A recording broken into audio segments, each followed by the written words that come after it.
Boa noite, galera. Tudo bem? Como é que vocês estão? Eu espero que todos vocês estejam bem. Bom, de antemão eu fico talvez feliz, né, nesse sentido de poder gravar esse assunto que eu gostaria de ter tratado com vocês. Acho que eu já tenho certeza que eu já falei esse assunto no meu outro canal que derrubaram, né? E agora estou refazendo o vídeo. E é bom porque eu tô gravando esse vídeo aqui no domingo, né? No próprio domingo eu tô gravando, então já é um adianto, porque tudo aquilo que eu queria falar com vocês já tô conseguindo falar agora, né? Eu provavelmente vou postar esse vídeo amanhã, que é numa segunda-feira, né? Mas enfim. Então vamos lá, gente. Como o título do vídeo já sugere, o Martinho Lutero, ele quis ter a glória, os créditos e o que mais? A glória, os créditos e o demérito da reforma só para ele. Vamos dizer assim, o Lutero ele foi um homem tão narcisista que ele falou, tudo o que aconteceu na reforma foi graças a mim, aos meus próprios méritos, aos meus próprios punhos, à minha própria criatividade, ao meu próprio esforço, ao meu próprio... Será que ele pensava assim, né? Porque também alguns falam, o Martinho Lutero ele não foi simpático e carismático com os demais reformadores, ele não gostou muito das demais denominações e das demais doutrinas evangélicas, do meio evangélico, né? Mas, gente, muita gente desconsidera muito os outros fatos que não são citados, que também não é bem por aí, né? Então vamos lá. O Martinho Lutero, isso daí mostra no filme, mas também é baseado no fatos reais. Eu só esqueci o nome do pastor, né? Não sei se ele teve um fim trágico nisso daí, né? Quando aconteceu a reforma, né, que eu acho que basicamente teve uma guerra civil, né, Roma com os reformados, né, que seria nós protestantes atualmente, luterano, que mais? Reformado, luterano e evangélico, né? Aí o que acontece? A igreja lá de Roma fala para ele seguir uma dieta, a dieta de Augsburgo, não sei o que, para renegar a fé dele. Aí ele não faz isso, né?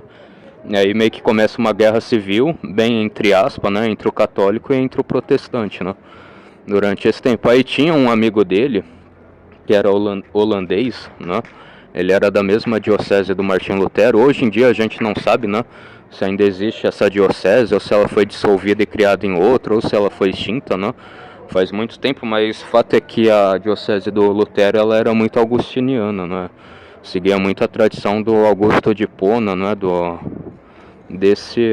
esse pai da igreja, basicamente, né? E por isso que muita coisa do Augusto de Hipona é conservada na tradição luterana até hoje, né? A gente só não acredita na transubstanciação como os católicos apostólicos romanos acreditam, ou os ortodoxos também, né? Mas enfim. E dito isso, né? Esse também ex-padre, que era da mesma diocese do Martinho Lutero, holandês, que eu saiba, ele foi pra Holanda e fez outra igreja reformada lá, né? Que eu saiba, né? Ele virou meio que o primeiro pastor lá da Holanda, né? E assim, a gente não sabe, né? O que ele estava fazendo na Alemanha, o que ele fazia na mesma diocese do Lutero, porque ele estava lá, né? Que o Lutero, ele era alemão, né? O Martinho Lutero, um ex-padre alemão, né? Da diocese da Alemanha, né? Por isso que também a gente não sabe se até hoje, né? Essa diocese ainda existe na Alemanha. Provavelmente não, né? Provavelmente foi extinta, né? Mas enfim. E aí ele faz a igreja dele e o Lutero faz exatamente isso, dá tipo mantimento da Bíblia, das coisas e fala, o que eu ensinei, né, mas obviamente não vai em tudo aquilo que eu ensinei pra você, que eu passei pra você, porque eu sou falho, né?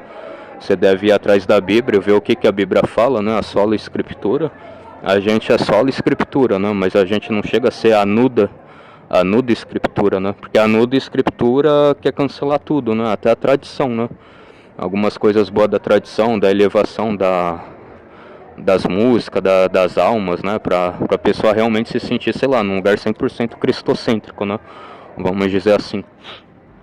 E aí o Lutero desejou boa sorte e falou que sim, faça isso a igreja reformada, né? Do jeito que você quiser, dos moldes que você quiser, né? Mas que seja algo completamente cristocêntrico, né? Agora a briga, entre aspas, que teve nos protestantes, mas até a própria Elca, a presidência geral dos luteranos, já pediu desculpa para os presbiterianos, né? Para os presbiterianos e para os calvinistas pela maneira grosseira que o Lutero falou, né? Tipo, Então Deus está na minha seita, mas não, na minha santa ceia, né? Perdão, na minha santa ceia, mas não está na sua, né? Mas a gente já pediu desculpa para eles, né? Eles acreditam que seja algo 100% simbólico, né? Mas enfim, né? Então essa foi tipo a primeira briga do Lutero com outro reformado, né?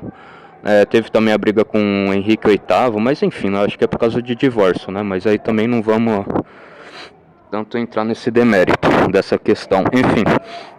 E aí o que aconteceu foi isso. Se o Lutero ele realmente quisesse ter todo o demérito da reforma e falasse não, tudo foi graças a mim que aconteceu, ele não ia incentivar um amigo dele a abrir uma igreja, né, da própria cabeça, vamos dizer assim, da própria cabeça, da própria doutrina dele, né, daquilo que ele julga ser certo ou errado, né. O Lutero simplesmente ia falar, não, você só tem o direito, eu só te dou a bênção, só te dou a liberdade de você abrir outra igreja se você fazer uma igreja assim, assado, igualzinho, seguindo a mesma doutrina que eu coloquei na minha. Mas como ele não fez isso, né? Ele não tomou a liberdade ou o direito de fazer isso, então é uma das provas, né? Que ele não era contra existir outra denominação evangélica. Eu também, né? Alguns talvez me julgam, né? Por esse fato.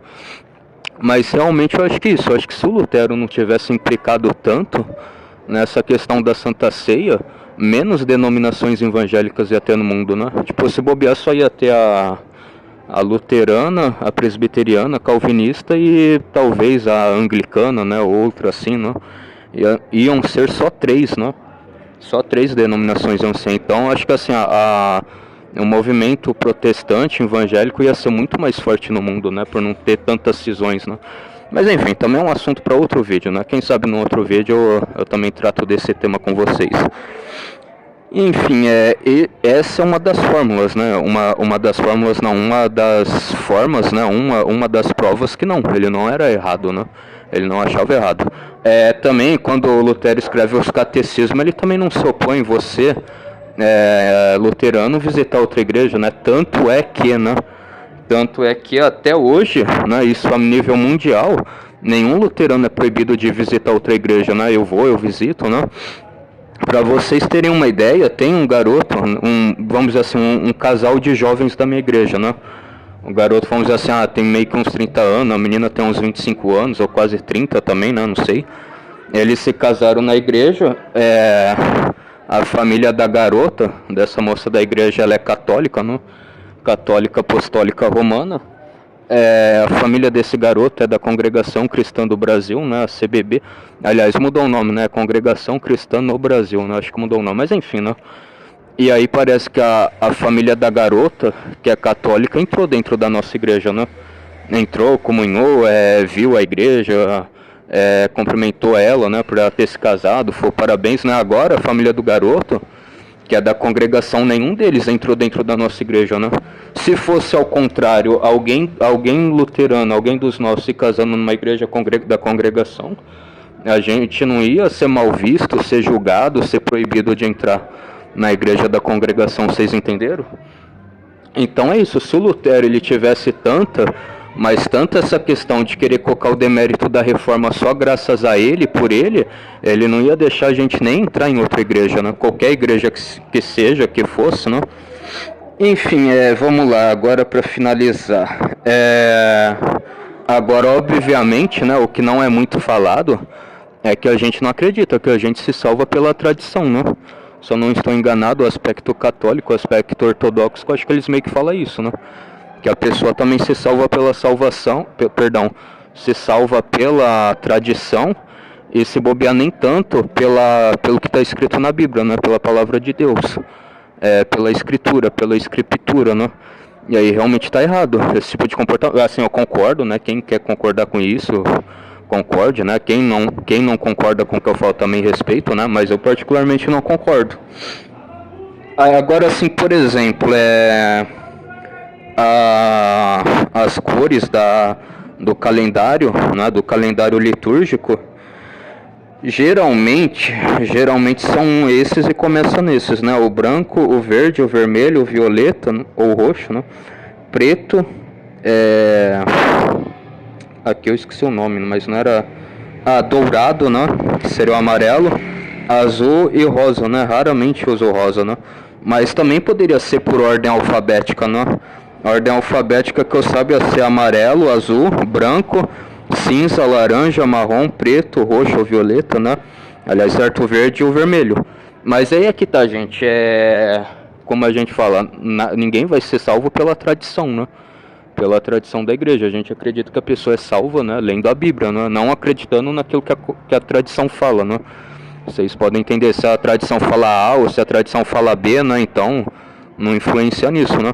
Agora, por exemplo, se eu mudasse essa ordem, né? Só um exemplo assim genérico, eu mudasse a ordem, eu colocasse, como posso explicar assim, eu colocasse essa ordem por ordem alfabética, né? Que seria amarelo, azul, branco, não sei o que. Mas aí também qual seria o sentido, né? Será que eu queria fazer essa mudança da ordem das cores porque realmente faz algum sentido, porque eu vi na Bíblia, porque eu li na Bíblia, porque eu acho que tem algum fundamento litúrgico nisso, ou eu vou querer fazer só para querer me sentir, sei lá, um rebelde, um revolucionário, sei lá, um aluno da USP que, sei lá, fuma maconha, que é maconheiro, que usa a camisa do Che Guevara, que quer ficar lacrando, quer ficar mudando todos, como posso dizer assim, ele quer ficar mudando todos os padrões que existem, né? Todos os padrões que existem só para ficar lacrando, só para ficar se fazendo de vítima, de excluído da sociedade, eu não sei, né? Como alguns fazem aí, que ficam lacrando na internet, não sei, para dizer que desconstruiu alguma coisa, que revolucionou alguma coisa, ou eu vou fazer isso baseado em alguma coisa que a Bíblia fala, né? Então acho que essa questão, tipo assim, a gente pode mudar, né? A gente pode mudar alguma coisa assim do calendário, né? Tipo, ir trocar a cor. Mas será que realmente isso tem algum fundamento, né? Tem realmente uma necessidade ou é pra fazer pra ficar lacrando, né? Pra ficar lacrando e pra ficar desconstruindo as coisas só pra querer se sentir especial. Então acho que essa que tá a grande questão, né? Mas é isso, realmente ninguém vai se salvar pela tradição, né? E isso é de qualquer igreja cristã que exista no mundo, né? Então essa é a minha opinião. Bom, gente, é claro, né? Também aí, não nos esquecendo também de algum respaldo bíblico nesse sentido, né? Tem respaldo bíblico nisso também. Que está lá em Tessalonicenses. Desculpa, gente, eu pensei que tinha derrubado, né? Pensei que tinha parado a live. Em Tessalonicenses, 2 Tessalonicenses, só não vou lembrar o versículo, né? Mas se não me engano é o 2, capítulo 2, versículo 3, algum negócio assim, que fala que o anticristo, ele vai ser contra tudo aquilo que é de Deus, né?